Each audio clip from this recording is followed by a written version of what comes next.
Hello दोस्तों, स्वागत है आप सभी का फिर से। तो आज की इस वीडियो में हम सोलो लेवलिंग के सीजन 2 के एपिसोड 4 को देखेंगे। तो अगर आपने अब तक इसके पहले के एपिसोड्स नहीं देखे हैं तो पहले उन्हें देख लेना, उनकी लिंक मैं आपको डिस्क्रिप्शन में दे दूंगा। तो अब बिना किसी देरी के शुरू करते हैं। तो एपिसोड शुरू होता है जहाँ जिन्वो डीमन कैसल से बाहर आता है। वो होली वाटर ऑफ लाइफ को देखता है जिससे वो किसी भी बीमारी को ठीक कर सकता है। इसे बनाने के लिए बस 3 चीजें चाहिए, जिनमें से 2 चीज जिन्वो के पास पहले से है और जिन्वो समझ जाता है कि वो तीसरी चीज भी उसे डीमन कैसल में ही मिलेगी। जिन्वो सोचता है कि वो इससे अपने माँ को ठीक कर पाएगा। वो सोचता है कि अब उसे हाई रैंक डंजन में जाने के लिए अपनी रैंक वापस से चेक करके बढ़ानी होगी। इसके बाद जिन्वो वापस से अपना रैंक चेक करने जाता है। वो अपना नाम अप्लाई करता है और वेटिंग लिस्ट में चला जाता है। तभी ये बंदा जिन्वो देख के हैरान होता है और वो व्हाइट टाइगर गर्ल के मास्टर को ये सब बताता है कि जिन्वो यहाँ पे रैंक चेक करने आया है। अब जिन्वो इधर वेटिंग लिस्ट में बैठा होता है और वहाँ बाकी कुछ लोग भी होते हैं जो यही सोच रहे होते हैं कि उन्हें एक अच्छा हाई रैंक मिले ताकि वो अच्छा पैसा कमा सके। अब इसके बाद जिन्वो की बारी होती है। वो अंदर जाता है। ये लड़की उसकी रिपोर्ट देखती है जहाँ वो एक ई रैंक का है और वापस से रैंक चेक करने आया है।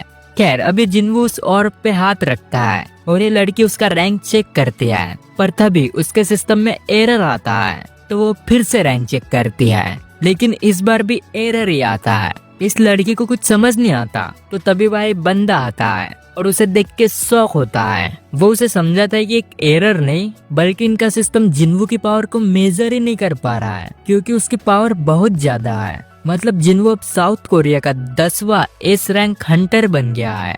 तभी हम बाहर चॉयजोंग और जिंगचुल को देखते हैं जो कुछ बात कर रहे होते हैं। इन लोगों को भी उनके चिल्लाने की आवाज आ रही थी। तो जिंगचुल बोलता है कि वो अभी जाके वहाँ चेक करता है क्या हुआ है वहाँ पे, पर चॉयजोंग भी बोलता है कि उसे खुद भी जाके देखना है। अब इधर ये बंदा जिन्वो को बोलता है कि उन्हें उनका और बड़ा सिस्टम चाहिए जिन्वो को रैंक चेक करने के लिए, इसलिए वो उसे 3 दिन बाद आने बोलते हैं। यहाँ बाकी लोग ये सुन के शौक होते हैं कि ये बंदा इसकी पावर्स इमेजरेबल है और ये एक एस रैंक का है।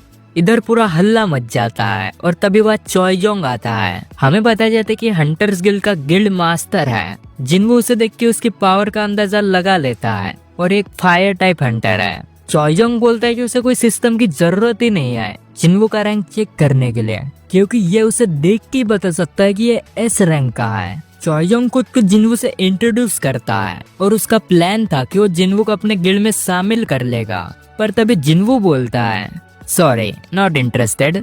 वो उसे सीधा मना करके वहाँ से जाने लगता है। इधर चॉयजोंग को कुछ समझ ही नहीं आता। क्या हुआ भाई, मुंह पे इग्नोर कर दिया भाई के। अब तभी वहाँ यूनो भी भागते हुए आता है और ये दोनों एक दूसरे को घूरते हैं। यूनो को लगता है कि शायद वो लेट तो नहीं हो गया, कहीं चॉयजोंग ने उसे अपने गिल्ड में शामिल तो नहीं कर लिया। चॉयजोंग सोचता है कि जिन्वो एक ऐसा बंदा नहीं है जो किसी की भी बात मान लेगा और गिल्ड में ज्वाइन कर लेगा। खैर ये लोग बिना बात किए वहाँ से निकल जाते हैं। अब जिन्वो यहाँ अपने माँ से मिलता है और बाहर जाता है। तभी वहाँ उसे जिंगचुल मिलता है जो उससे कुछ बात करता है। जिन्वो इसका कुछ जवाब नहीं देता और वहाँ से जाने लगता है, पर तभी जिंगचुल उसे बोलता है कि तुम्हें कोई मिलना चाहता है। इसके बाद हम सीधा देखते हैं जहाँ जिन्वो हंटर एसोसिएशन के प्रेसिडेंट गो से मिलता है। जिन्वो उसे देख के समझ जाता है कि भले 80 साल का बूढ़ा है लेकिन ये कोई मामूली बंदा नहीं है और ये भी एक एस रैंक का हंटर है। अब गो जिन्वो को एस रैंक हंटर बनने के लिए कॉन्ग्रेचुलेट करता है, पर तभी जिन्वो बोलता है कि अब तक वो बना नहीं है, 3 दिन बाद फिर से उसका री एग्जाम होगा। पर गो बोलते हैं कि री एग्जाम बस फालतू की बकवास है, उससे कुछ नहीं होगा। उनका सिस्टम प्रिसाइसली रैंक को मेजर करता है और उनके लिए इस रैंक की पावर्स को मेजर करना बस फालतू की बात है। जिन्वो पूछता है तो ऐसा क्यों है कि उसे 3 दिन बाद बुलाया है। गो बताता है कि बस कुछ टाइम निकालने के लिए, ताकि बाकी लोग से पहले इन्हें इस बारे में पता चले और इनसे मिल सके।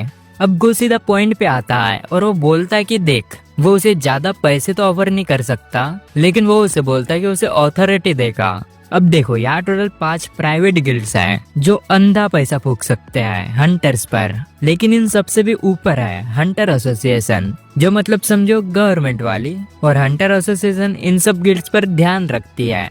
अगर तो जिन्वो उन 5 प्राइवेट गिल्ड में से किसी को ज्वाइन करता है तो वह बैलेंस बिगड़ जाएगा, पर वह उसे अंधा पैसा मिलेगा। वरना अगर जिन्वो या हंटर एसोसिएशन को ज्वाइन करेगा तो उसे ऑथोरिटी मिलेगी, लेकिन पैसा कम मिलेगा।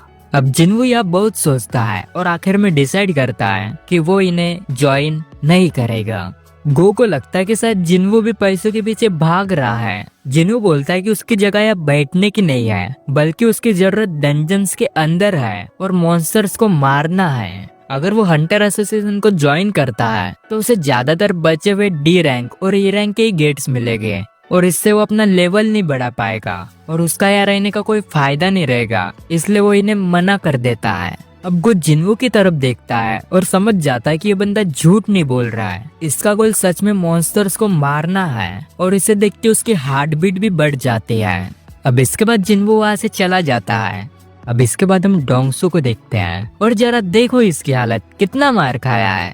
तभी उसके पास एक डेप्यूटी डायरेक्टर आता है जो डोंगसू से पूछता है क्या वो बंदा सच में मॉन्स्टर ही था। डोंगसू बोलता है तो तुझे क्या लगता है मैं आम इंसान को ऐसे मारूंगा। अब वो बंदा यहाँ से चला जाता है ये बोल के कि ये लोग उसे ढूंढने में लगे हैं, पर शायद ही वो उसे मिलेगा। डोंगसू को इधर अब भी वही सीन याद आता है जब संग ने उसे मारा था और बोला था कोरिया में कदम भी मत रखना, लेकिन ये साला अब भी नहीं सुधरा, बोल रहा है मुझे ठीक होने दे, वापस आऊंगा तेरे से बदला लेने। इसके बाद जिन्वू अपने किसी का आइटम को सेल करने का सोचता है जिससे उसे पैसे मिले, लेकिन अभी के लिए वो ई रैंक का हंटर है तो लोगों के लिए उस पे शक होगा कि इसके पास से कैसे आया, इसलिए वो फिलहाल इसे छोड़ देता है और सोचता है कि उसे हाई रैंक गेट में जाने का मौका मिले।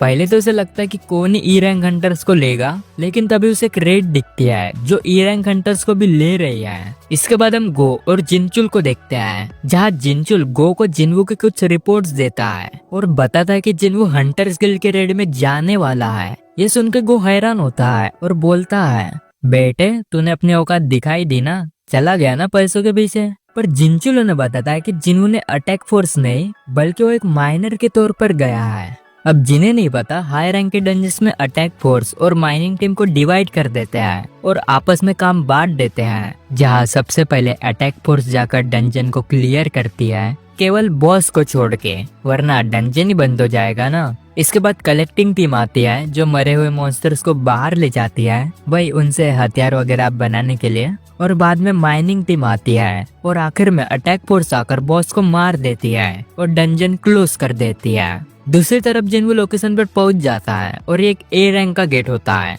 अब डंजन के अंदर हम हंटर्स को देखते हैं जहाँ चॉयजोंग भी होता है। उनके सामने कुछ मॉन्स्टर्स आते हैं और चॉयजोंग फ्लेक्स करता है और अपनी फायर टाइप पावर से उन सभी मॉन्स्टर्स को मार देता है। इसके पावर्स देख के बाकी के हंटर्स भी हैरान होते हैं और साथ में हम यहाँ चाहिन को भी देखते हैं। बाहर ये लोग अटैक फोर्स का आने का इंतजार करते हैं और तभी वो सभी लोग आ भी जाते हैं। जिन्वू चॉयजोंग से अपना मुंह छुपा लेता है। वो तभी चाहिन को देखता है और देखते ही रह जाता है।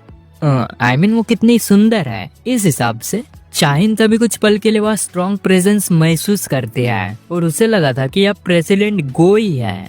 खैर ये लोग अंदर जाते हैं और यहाँ कुछ लोग जिन्वू का मजाक उड़ाते हैं। ये एक ए रैंक का है पर फिर भी यहाँ कैसे आ गया। और तभी एक बंदा जिन्वू से टकराता भी है। वो जिन्वू पर गुस्सा दिखाता है, लेकिन वो बंदा जिन्वू की तरफ देखता है और उसकी पैंट गीली हो जाती है। अब ये लोग अपनी माइनिंग शुरू कर देते हैं और जिन्वू को देख के हैरान हो जाते हैं, साला ये ए रैंक का है। खैर कुछ समय बाद जिन्वू उनसे अकेला हो जाता है। वो इसी का इंतजार कर रहा था। वो जल्दी से बॉस मॉन्स्टर के पास जाता है और सोचता है भाई मार दो क्या इसे, मन तो बहुत कर रहा है। वो अपना डैगर भी निकाल लेता है, पर तभी वह चाहिन आती है जो जिन्वू से पूछती है वो यहाँ पे क्या कर रहा है, एक माइनिंग का बंदा यहाँ क्या कर रहा है। तो हाँ बस गाइस ये एपिसोड यहीं पर खत्म होता है। तो मिलते हैं किसी नए वीडियो पे, तब तक के लिए बाय बाय।